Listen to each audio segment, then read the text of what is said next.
Bienvenidos a la clase de explotación en vulnerabilidades web. En esta clase vamos a aprender todo sobre Multigidae, que va a ser nuestro software con el cual vamos a practicar las inyecciones de código. Vamos a ver también un poco sobre VBox, que es una máquina Ubuntu, que también nos va a servir para practicar las inyecciones de código. Así que nosotros vamos a ver en esta clase inyecciones SQL de lo más básico. Vamos a ver también SQL Map, el DORC para encontrar vulnerabilidades SQL, y vamos a aprender a hacer una detección de la base de datos, de la versión y del usuario. Recuerden, les voy a dejar un PDF con los tutoriales de instalación sobre VBox y Multigidae o Metasploitable 2, que es la máquina que tenemos aquí. Hay que hacer un IPA para revisar la IP y poder acceder a él remotamente desde Kali Linux. Tenemos, recuerden, el adaptador de red configurado en Bridget o puenteado, si es que ustedes lo tienen en español.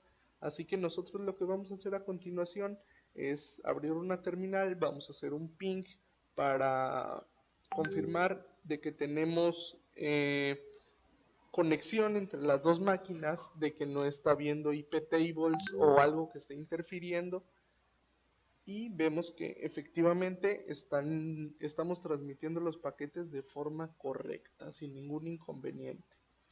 Lo que vamos a hacer a continuación es abrir nuestro navegador Firefox y vamos a introducir la dirección IP de la máquina Metasploitable 2 para poder administrarla remotamente desde nuestro Kali Linux.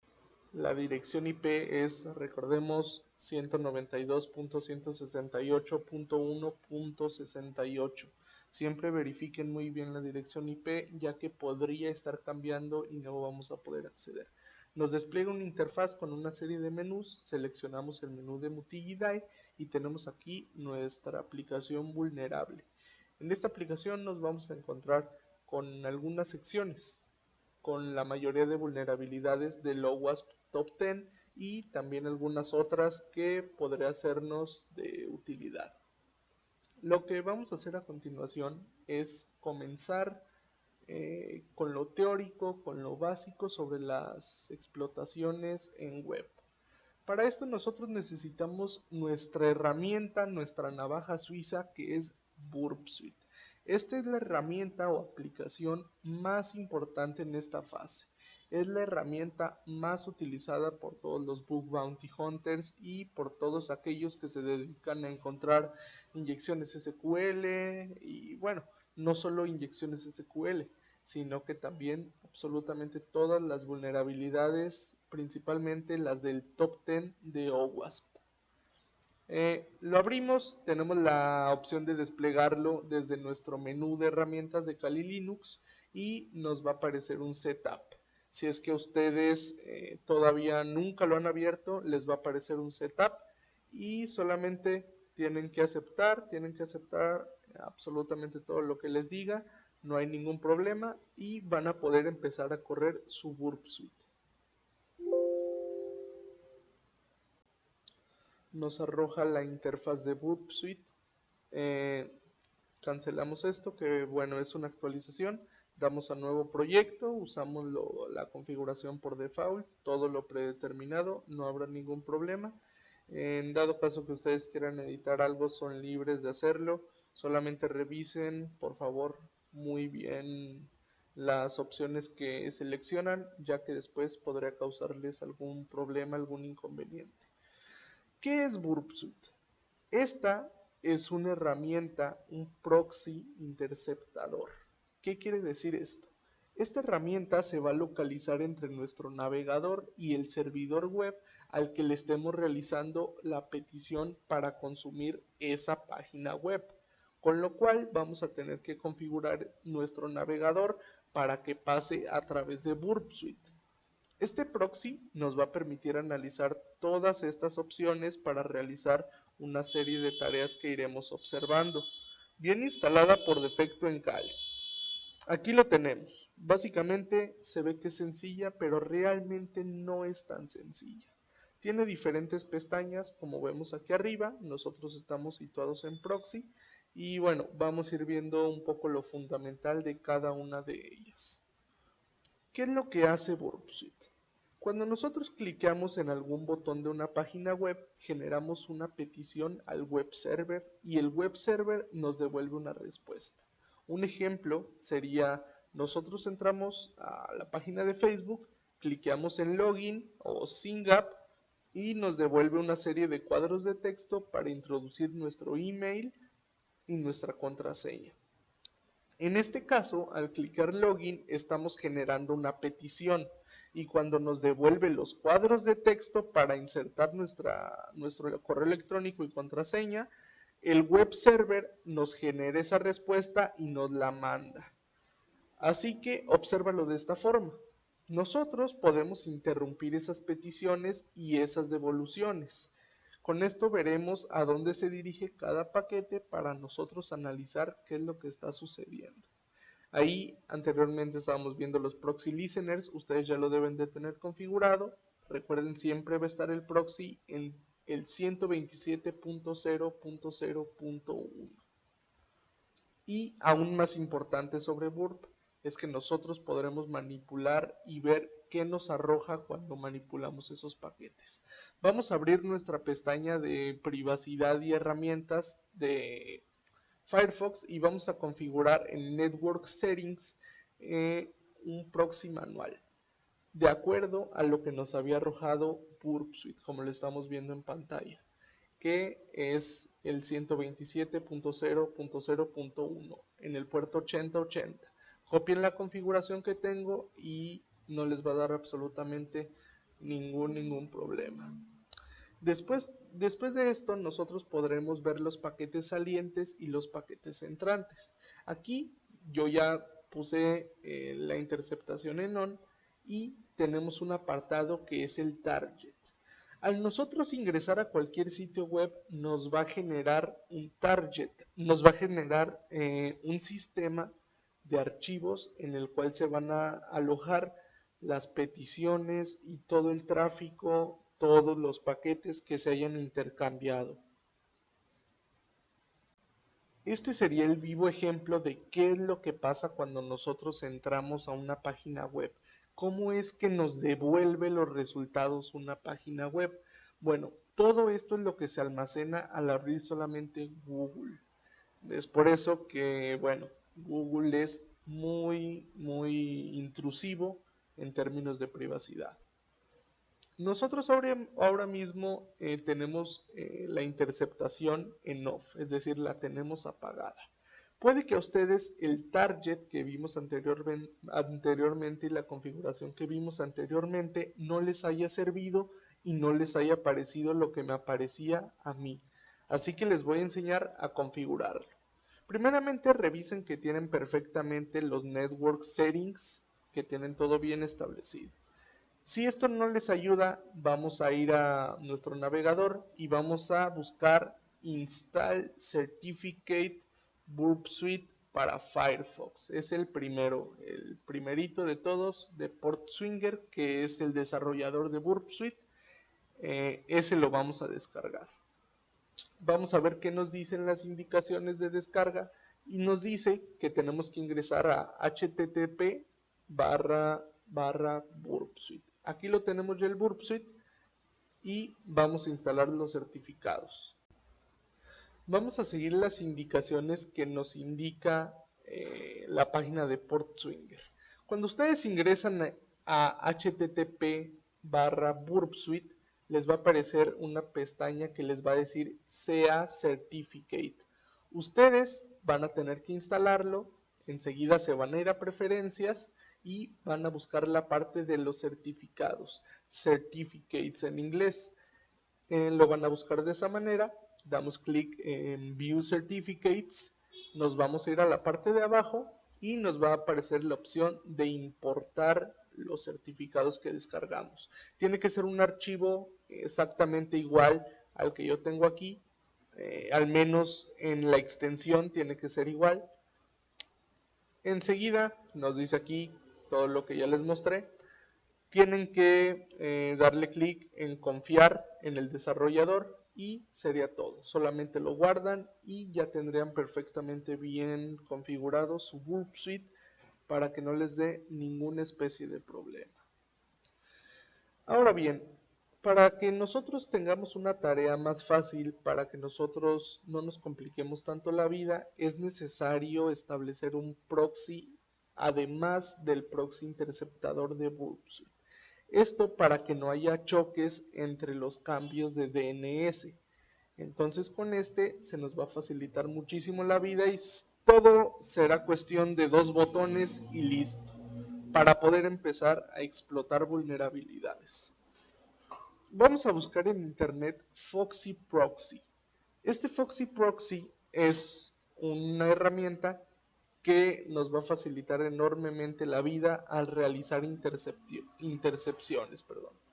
No muchas personas conocen esta opción y es de mucha ayuda. Vamos a ver de qué se trata Foxy Proxy.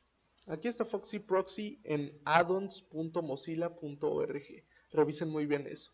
Aquí les va a aparecer que la añadan la extensión, les va a aparecer que confíen, que le den permisos, háganlo y arriba a la derecha les va a aparecer el Foxy Proxy. Damos clic en Options y a ustedes en este menú que a mí ya me aparece les va a aparecer Add y si no a la izquierda lo colocan. Le pueden poner ustedes el nombre que quieran. En proxy type lo que vamos a poner es el HTTP. En DNS name lo que vamos a poner es el 127.0.0.1, el puerto 8080. Revisamos que los atajos estén bien configurados. Damos en save y listo. Ustedes ya lo tendrían. Yo ya lo tengo configurado, por eso no lo vuelvo a hacer. Ahora, si ustedes van arriba a la derecha a su Foxy Proxy, van a ver que ya tienen ahí un Burp Proxy, que es así como yo le puse. Ahora a continuación, para comenzar a interceptar peticiones, basta con que lo tengamos activado y con que tengamos activada la interceptación en Burp Suite. Aquí nosotros tratamos de acceder a GitHub y nos arroja pues una serie de información acerca de este.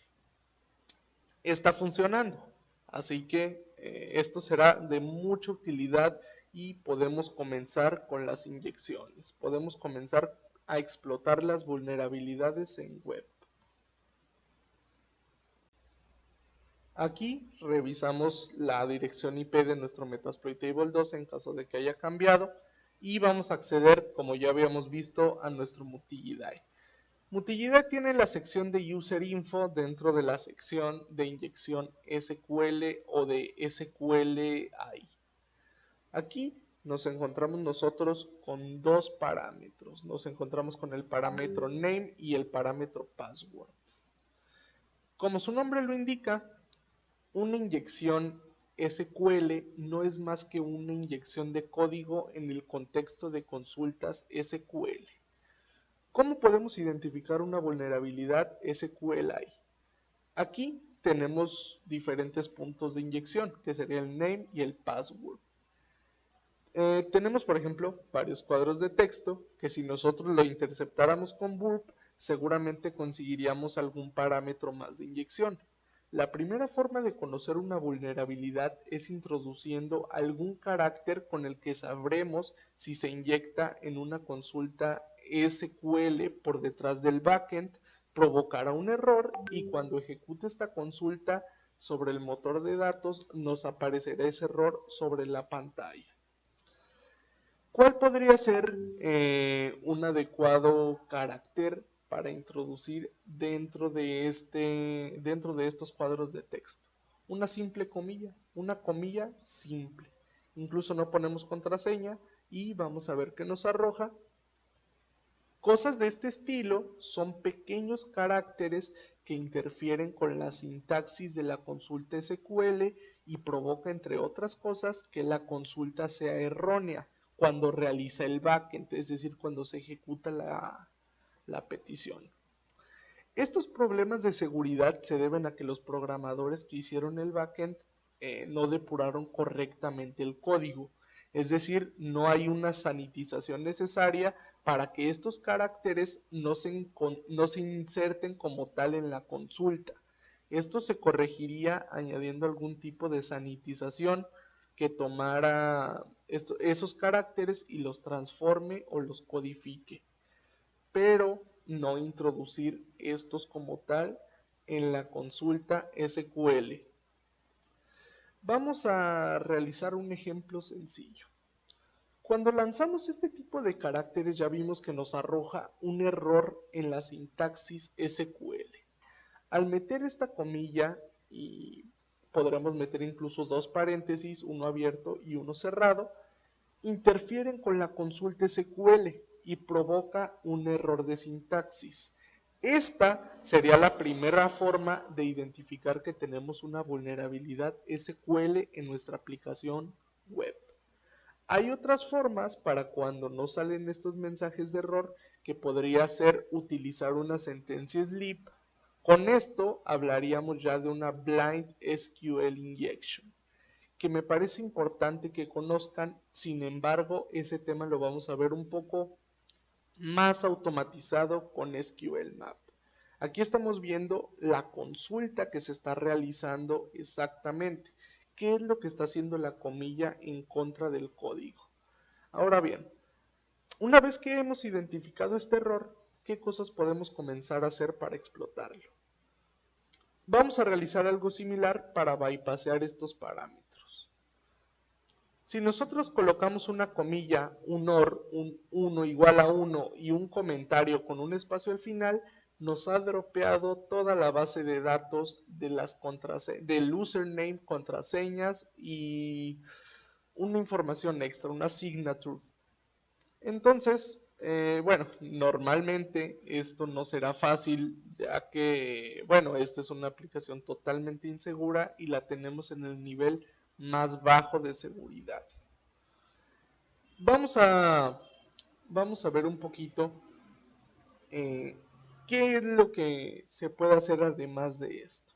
Nosotros aquí estamos en la parte de user info. Vamos a intentar bypassear un parámetro login, que es lo que se ve un poquito más común. Nosotros, bueno, podemos ahí a la izquierda llegar y seleccionar obviamente nada más login, el parámetro login para bypassearlo y listo. Si nosotros ejecutamos la misma consulta que habíamos realizado anteriormente, nos va a arrojar, por supuesto, la misma base de datos, el mismo error básicamente. Vamos a regresar a user info y vamos a ver un ejemplo de interactuar con la base de datos de manera más directa. Por ejemplo, si yo ahora mismo meto un carácter que rompa la sintaxis, vemos que esta consulta pues básicamente nos va a arrojar un error que nos dice que de sintaxis SQL. Vamos a verlo y nos dice que es un error de sintaxis SQL. Imagínense que lo que yo quiero ahora es simplemente sacar o de alguna manera tratar de encontrar cuál es la base de datos que hay por detrás, como si no supiéramos cuál es. Para esto es necesario que apliquemos una serie de, bueno, incluso le vamos a llamar un payload diferente.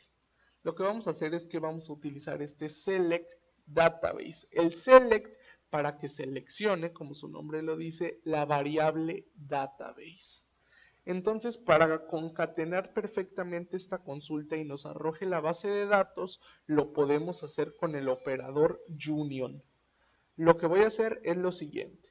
Primero tenemos que especificar una comilla para cerrar el campo username y luego, en lugar de meter ese OR 11, meteremos otra consulta, tal como esta. Vamos a colocar la comilla union select database paréntesis, paréntesis y comentario con espacio al final. Es muy importante ese espacio al final. ¿Qué es lo que pasa? Bueno, aquí se produce un error. Sin embargo, es diferente al que veíamos anteriormente. Concretamente nos dice que el número de columnas del segundo select es diferente al número de columnas del primer select. Veamos más detalladamente la consulta. Nos dice aquí que es un select, un asterisco que nos indica un all, es decir, un todos, de las cuentas donde el username está vacío, y también union nos está seleccionando la variable database. Cuando nosotros concatenamos consultas de esta manera, el número de resultados debe ser igual al número de resultados de la primera consulta. Como nosotros no sabemos cuál es el número de resultados o de columnas que nos devuelve este select de esta tabla counts, no tenemos acceso a ella. Pues claro, nos hemos equivocado. Entonces, ¿cómo podríamos comenzar a probar el número de columnas? Con básicamente el mismo payload, simplemente añadiéndole un null antes de database con una coma y el comment. Esto quiere decir que yo estoy presuponiendo que hay dos columnas en la tabla account y que me devuelve dos valores. Podríamos probar y nos da otro error. Nos dice que de nuevo sigue sin coincidir, con lo cual debe haber más columnas que podemos ir probando de una en una. Sin embargo, les adelanto que el número de columnas son 4. Por lo tanto, lo que podemos hacer es básicamente el mismo comando, simplemente especificando 4 nulls. Los 3 nulls últimos tienen que ir después del paréntesis, todos sin espacio, solamente con coma, y al final un comentario con espacio al final. Vamos a dar enter y me devuelve esta variable database, que concretamente me está diciendo el nombre de la base de datos de donde estoy haciendo la consulta. No me ha dicho si es MySQL o no, pero bueno, me ha devuelto el nombre de la base de datos, que es OWASP10. Vamos a ver un ejemplito con Burp Suite y vamos a ver qué es lo que le llega a Burp Suite y qué es lo que pasa. Primeramente tenemos que es una petición GET y nos arroja, bueno, los parámetros de inyección, que es lo que les estaba comentando hace un momento, que si nosotros interceptáramos con Burp, nos va a aparecer más parámetros de inyección. Como siempre, nos va a aparecer las cookies, el user agent, nos va a aparecer una serie de información que podría ser que nos sirva de referencia para especificárselo a una herramienta de automatización para que ésta pueda hacer el trabajo un poco más sencillo. Si nosotros damos clic en forward, nos devuelve un error y esto es porque obviamente nos equivocamos y seguramente no pusimos el espacio al final del comentario. Así que vamos a volverlo a hacer y vamos a ver qué pasa. Volvemos a activar la interceptación. Volvemos a dar forward. Y ahora sí nos arroja el resultado. Sin embargo, vamos a ver qué es lo que hay detrás de esa consulta. Si nosotros nos vamos hasta arriba, tendremos la dirección IP de la máquina y vamos a ver todos los logs que se han ido guardando. Tenemos el request y la response. Dentro de esta tenemos, bueno, incluso quién lo está hosteando, qué sistema operativo lo está hosteando y qué web server lo está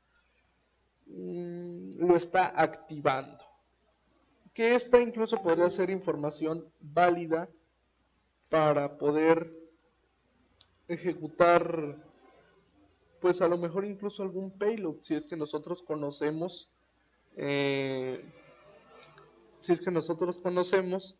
la vulnerabilidad ya de esta máquina, en dado caso.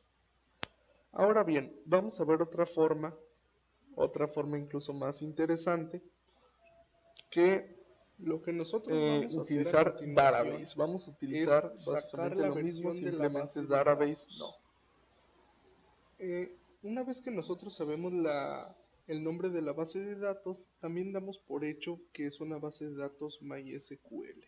Esto porque al introducir una comilla nos daba el contexto de un error en la consulta de un servidor MySQL. Entonces, bueno, en la mayoría de casos en los que nos aparezca un error de este tipo, ahí mismo nos va a arrojar el tipo de base de datos que está utilizando. Puede ser MariaDB, puede ser MySQL, que es el más general.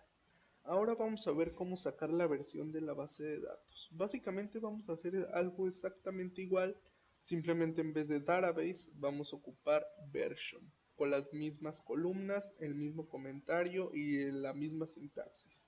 Aquí nosotros ya conseguimos la versión. Nos da la respuesta de la versión del servidor MySQL y el sistema donde parece que está corriendo, que es un Ubuntu. En la mayoría de los casos también es un Ubuntu donde está corriendo. Ahora vamos a ver también otro ejemplo muy similar. Primeramente, aquí quiero confirmarles que es un MySQL Server, entonces eso ya lo tenemos confirmadísimo. No hace falta recalcarlo una vez más.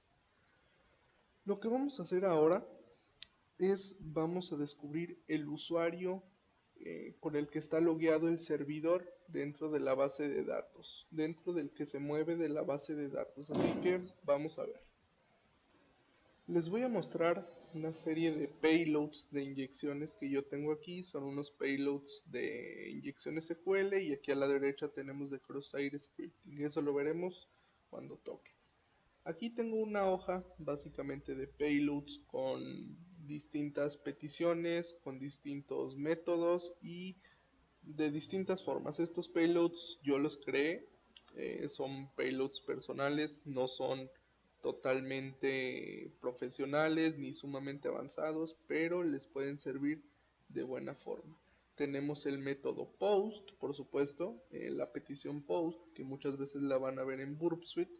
Tenemos el get method, tenemos también el union select y cómo usarlo. Tenemos ahí las tres cosas que podemos obtener. Habíamos visto obtener la base de datos, la versión y ahora vamos a ver el usuario. Basta con poner un user y nos va a arrojar el usuario que está logueado dentro de la base de datos. Vamos a ver y es root@localhost. Esto incluso si nosotros lo hubiéramos pasado a nuestro Nmap, probablemente se hubiera tardado 10 veces más. Así que es una buena práctica realizar un poco de inyección SQL manual antes de pasar a la automatización. Estos payloads, esta hoja de payloads se los voy a mandar, no se preocupen, se los voy a mandar por el grupo de WhatsApp y ustedes pueden estar ahí al pendiente, pueden estar revisándola, revisar la sintaxis, etc. Ahora vamos a irnos a SQL Map. Lo primero de todo es que SQL Map es una herramienta que ya viene implementada o instalada en Kali Linux por defecto. Se puede abrir desde el menú de herramientas o la puedes abrir desde tu terminal. Es básicamente lo mismo. ¿Cuáles son los comandos esenciales? Primeramente, SQL Map va a tener que recibir por fuerza un "-u", una bandera U. Esto para indicarle nosotros la URL objetivo o de destino a la que nosotros vamos a comenzar a escanear para detectarle las vulnerabilidades. SQL Map incluso nos puede ofrecer su gran variedad de payloads para cross-site scripting. O sea, puede servirnos para las dos cosas, para inyección SQL y para cross-site scripting. Si lo que ustedes quieren es revisar las opciones, básicamente solo SQL map "-h" y se las va a arrojar. Aquí vamos a empezar a ver algunas de las opciones. Podríamos establecer un random agent, pasarlo por un proxy, pasarlo por la red Tor. Obviamente todo esto es pues opcional, ya que nosotros lo podríamos usar para la evasión de firewalls, lo podríamos usar para evadir algún IDS, IPS. Como vemos aquí, para muchas cosas lo podríamos utilizar. Tiene una gran variedad de opciones. Vemos aquí la petición y nosotros incluso podríamos indicarle la cookie, que es toda esa. Nosotros se la podríamos indicar a SQLMap para hacerle el trabajo más sencillo e incluso que nos arroje mejores resultados, entre comillas. Se supone que debería de arrojarnos mejores resultados. Nosotros podríamos empezar a indicar una serie de opciones. Ustedes pueden indicar las que ustedes quieran. Les digo, incluso pueden pasarlo por la Rector. Pueden especificarle todo lo que quieran. Nos encontramos también con los niveles. Los niveles obviamente nos va a indicar la capacidad, la calidad de las técnicas que va a utilizar para descubrir las inyecciones SQL, siendo el 1 el más bajo, que viene por defecto, y el 5 el más alto. El riesgo, pues como su nombre lo dice, es el nivel de intrusividad, siendo el 1 el más bajo y el 3 el más alto. Estos podrían ser incluso muy detectables por firewalls. Incluso nosotros podríamos, como aquí vemos, especificarle la técnica que queremos usar para escanear el dominio o el archivo incluso. Si es que nosotros le especificamos un archivo TXT, por ejemplo, con la consulta de Burp Suite. Aquí nosotros vamos a ver la enumeración. Por supuesto, es muy importante. Nosotros podríamos indicarle todas estas opciones que tenemos aquí, cada una de ellas, y bueno, por supuesto, es necesario que primero nosotros indiquemos la base de datos. Pero incluso la base de datos es algo que nosotros ya conocemos. Sabemos que la base de datos es la OWASP 10, entonces ya tenemos un nombre. Lo que hace aquí SQLMap es que automatiza absolutamente todo el proceso, nos da el nombre de la base de datos, la versión de la base de datos, el usuario en el que está logueado y bueno, aquí por ejemplo empezaríamos a especificarle algunas cosas. Primeramente tenemos que indicarle que nos saque la base de datos. Una vez hecho esto le indicamos las tablas. Una vez que nos saque las tablas, la tabla específica que nosotros queramos le especificamos con una T y de igual forma las columnas, así hasta poder dompear o volcar toda la información que hayamos conseguido dependiendo de la vulnerabilidad, dependiendo de las cosas a las que hayamos podido acceder. Existe una opción muy básica de SQLMap que es el Wizard. Esta es una interfaz automatizada y pues obviamente para novatos. Ustedes pueden utilizar esta interfaz para, bueno, irse introduciendo en SQLMap. Por supuesto, las desventajas que tiene es que esta no está mostrando los payloads que va utilizando, no nos va mostrando nada de información, solamente es un indicarle la URL objetivo. Después, si nosotros le queremos indicar los datos, nos pide que le especifiquemos el nivel y la enumeración. Una vez que tenemos esto, empieza a correr SQLMap el script y bueno, hasta que detecte algo, hasta que nos pueda dompear algo, es que nos va a aparecer el resultado. Aquí nosotros empezamos a escanear la URL del parámetro login de nuestro multi-GDI. Claramente no nos va a dar nada porque no le especificamos ni la data, no le especificamos que tiene un PHP ID, que es lo que habíamos visto en la clase anterior. No especificamos absolutamente nada más que el link y el nivel. Así que vamos a ir con un ejemplo un poquito más real. En esta parte hice absolutamente el mismo proceso, exceptuando que aquí lo estoy haciendo, digamos que de forma manual e indicándole paso a paso cuáles son las cosas que le queremos especificar. Aquí estoy copiando la cookie que nos arrojó Burp Suite. Al interceptarlo, le indiqué ya la URL. La cookie solamente se indica bandera, bandera, cookie, entre comillas, la pegamos.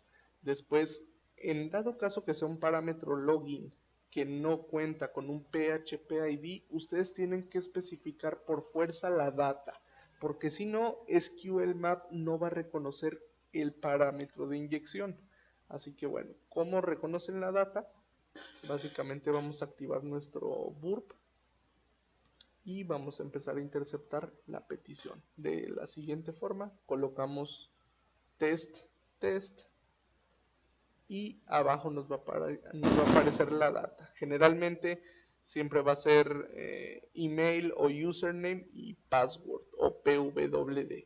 La pegamos de la misma forma, entre comillas, y sería todo en cuanto a datos especificados. Le especificamos el nivel 3, le decimos que de riesgo también un nivel 3 y también le vamos a añadir algún otro parámetro ahora enseguida para que ustedes vean este error. Estoy especificando aquí además DBS, que este es el parámetro principal. Ese es el parámetro con el cual nosotros le estamos indicando a SQLMap que primeramente descubre el nombre de la base de datos y después que empiece a sacar las columnas, aunque eso sería después ejecutándolo con otro comando diferente.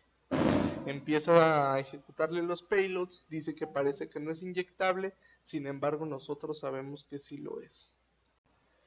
SQLMap por supuesto que siempre va a tardar un poco por la cantidad de payloads de código que ejecuta. Como vimos hace unos momentos, ejecuta muchísimos payloads y va a ejecutar más y entre comillas de mejor calidad mientras nosotros le establezcamos más nivel o más riesgo. Aquí les quiero especificar una cosa antes de continuar. Vamos a empezar a usar un ejemplo un poquito más práctico, un ejemplo un poco más real, por decirlo de alguna manera. Esta página, como ya se los había comentado en la clase en vivo, yo ya la había auditado hace ya algunos meses y obviamente es insegura, es una página dominicana que, como ustedes lo vieron en el TXT, tiene pues absolutamente todos los datos de todos sus clientes. Era una página de venta de ropa, de artículos, etc. Nosotros primero, fíjense el error que nos sacó. Nos dice que no se puede conectar por medio de HTTP, una cosa así. Cuando les pase eso, solamente tienen que especificar un random agent. Aquí yo le especifiqué la base de datos, que quería la base de datos, nos dice los payloads que utilizó, y en la parte de abajo nos aparecen las dos bases de datos, que siempre es la segunda. En la mayoría de ocasiones nunca es Information Schema. Una vez que tengamos esto, nosotros podemos especificarle la base de datos y comenzar a sacar las tablas y columnas, tal y como ya lo había hecho ahí, que se ve que está listo para autocompletarse. Vamos a ir al ejemplo de cómo terminó y cómo es dumpear toda la base de datos, o al menos una parte de la base de datos para que ustedes lo comprendan de mejor manera. Aquí tenemos este ejemplo. Este ejemplo es básicamente ya toda la base de datos dumpeada. Aunque bueno, no toda, porque obviamente toda la base de datos sería pues muchísima información. Y bueno, aunque la tengo en Microsoft Access para administrar esa base de datos, porque bueno, no sería posible ni siquiera abrirla con Excel porque se demoraría demasiado. Aquí nosotros vemos todos los comandos que utilicé, incluso vemos en la parte de arriba el dork que utilicé y vemos lo que saqué, direcciones, vemos que incluso saqué aquí abajo una contraseña con un correo electrónico correspondiente, en la parte de arriba las redirecciones que me hacía, que incluso también son vulnerables a SQL. En la parte de arriba vemos primero la calle del cliente y a la derecha vemos el user ID y a la derecha vemos el correo electrónico, que incluso con el puro correo electrónico de la persona de arriba podríamos determinar que así se llama la persona y que vive en ese apartamento. Esto, bueno, por supuesto es peligrosísimo y estas personas, por supuesto que ya desde que yo descubrí esto, ya fueron alertadas, ya no hay ningún problema, ya cambiaron sus contraseñas, incluso había descubierto las tarjetas de crédito con las que habían pagado, ya que este método no tenía el servicio de pago de PayPal. Lo que vamos a hacer ahora es que quiero mostrarles el dork que usé para descubrir páginas con esta vulnerabilidad. Básicamente nosotros estamos especificando que en la URL se encuentre un error de sintaxis SQL tal como el que nos aparecía en Mutigidae. Una vez que vemos un error de esta índole es casi 100% seguro que va a ser vulnerable a una inyección SQL. Así que bueno, la mayoría de estos sitios ya los administradores ya lo saben. Arriba a la derecha accedimos a la Google Hacking Database y incluso aquí ustedes pueden encontrar sus dorks para encontrar vulnerabilidades SQL. Así que bueno, aquí esto es cosa de que ustedes practiquen, sigan practicando y sigan practicando. Eso sería todo de mi parte, espero les haya gustado la clase del día de hoy y espero que tengan un excelente día. Nos vemos en la siguiente clase.